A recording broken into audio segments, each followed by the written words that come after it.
The issues we need to tackle aren't partisan ones.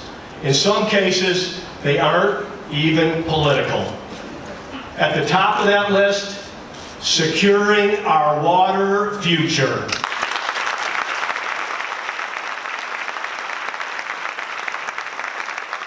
Now stay with me, this is not an issue that leads the news. It doesn't make for a snappy headline or a provocative soundbite, and it can't be explained in 280 characters. But as I traveled the state this past year, it's one of the issues I was asked about most by real people, especially in rural Arizona. It's an issue that deserves your focus and your attention, which is why it's first on my list. Here's the bottom line. We're in a 19-year drought. It's going to get worse before it gets better. Arizona and our neighboring states draw more water from the Colorado River than Mother Nature puts back. It's time to protect Lake Mead and Arizona. It's time to ratify the Drought Contingency Plan.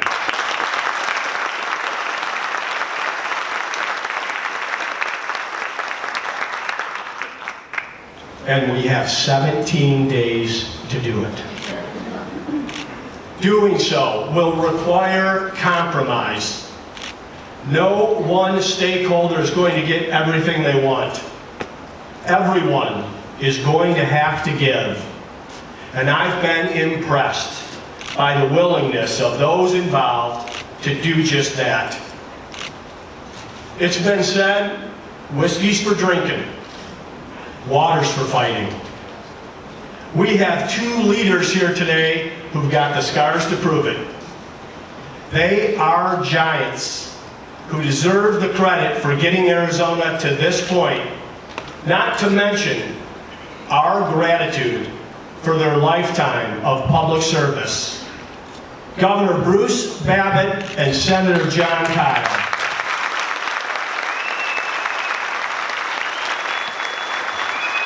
Bruce Babbitt served in public office for 20 years, first as Arizona Attorney General and Governor, and later as Secretary of the Interior under President Bill Clinton.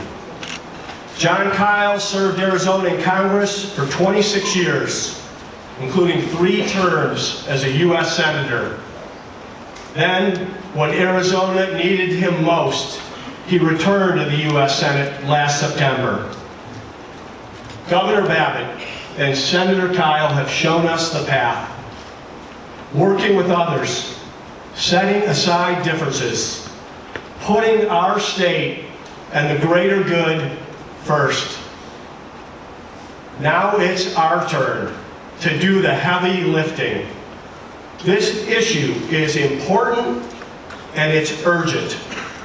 Our economy, our environment, our future. Let's prove we can work together in a bipartisan fashion and get this done.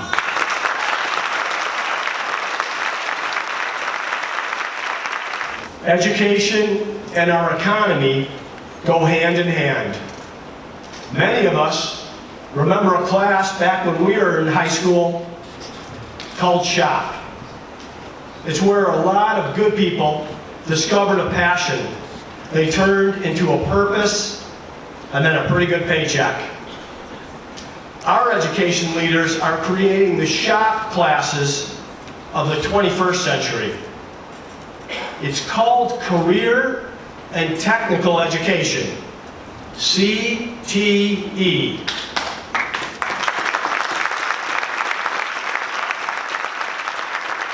Today, students in these programs are training to become nurses, pilots, pharmacists, bankers, firefighters, and software developers, all before graduation. In fact, 99% of CTE students graduate high school. 99%, a much higher rate than the national average. They perform better in mathematics and reading, and their technical skills rival professionals in the same trade. Just take a look at some of these programs. Aviation at Pima Community College, Advanced Manufacturing at Maricopa Community Colleges, Diesel Mechanics at the Western Maricopa Education Center, and Culinary Arts at the East Valley Institute of Technology.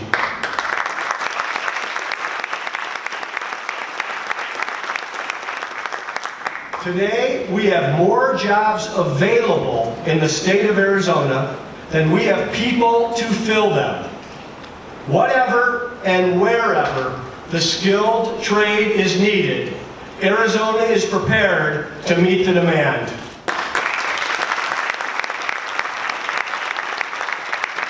I want to recognize these education leaders who are paving the way. Lee Lambert, Maria Harper Marinick, Greg Donovan, Doug Pruitt, and Sally Downey.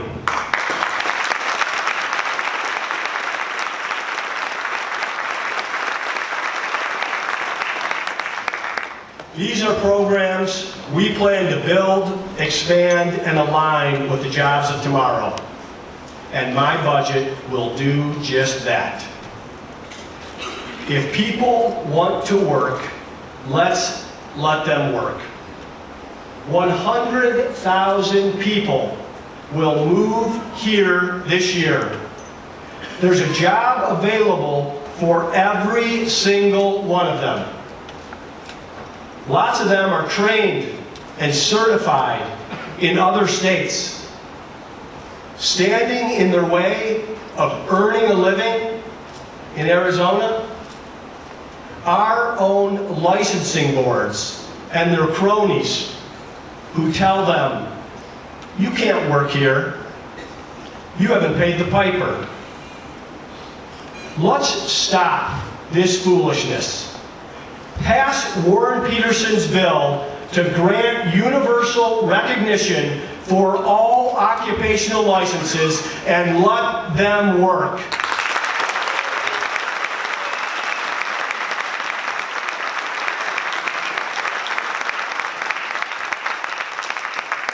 And before those unelected boards feign outrage, let's remember, workers don't lose their skills simply because they moved to Arizona. And in the name of good government, let's have the bullies on these boards answer 3 questions. What do you exist to do? How do you know if you're doing it well? And who would miss you if you were gone?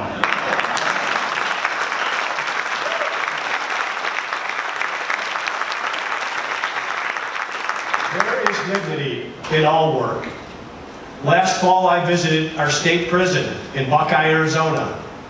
There, joined by Arizona Cardinals defensive back Antoine Bethea and D lineman Corey Peters, along with Cardinals president Michael Bidwell, we saw the possibilities of opportunity for all firsthand. At a job fair, soon to be released, men and women were excited to participate in a program that equips them with the skills necessary to successfully re-enter society. They lined up at employers like Jackson's Car Wash and Hickman's Family Farms. Some left with multiple job offers. This is a program we need to secure well into the 21st century to protect public safety and reduce Arizona's prison population.